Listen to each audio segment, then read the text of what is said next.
Welcome to Miniature Escape TV, Episode 7, Lily's Room. Let's start here with a window seat. That's a cushion I made myself using Rowell Textiles fabric.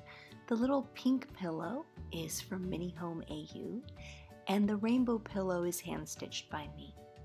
The bed is from My Miniature Emporium, and all the bedding here was made by me.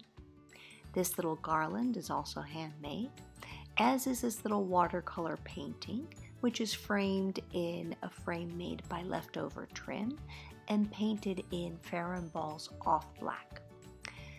The shelf on the wall is from Melvin's Miniatures. The little teddy bear is an old find, and the little llama is also an old find. There's a set of Harry Potter books and a mirror from My Miniature Emporium. We refurbished this little nightstand, painted it in Ball's Cornforth white, and added new hardware. The little photo frame is from Mary's Miniatures, and this alarm clock came from Dollhouse and More. Here's another Harry Potter book.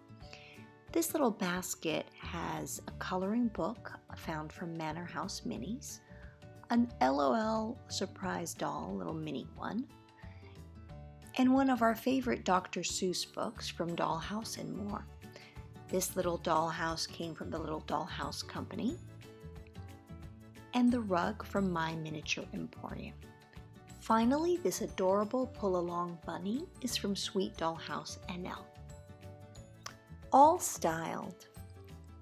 This room is on the second floor of our addition to Miniature Escape's original structure.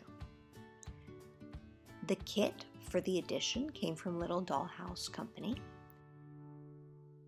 To get additional light into the room, we modified the kit to add bay windows.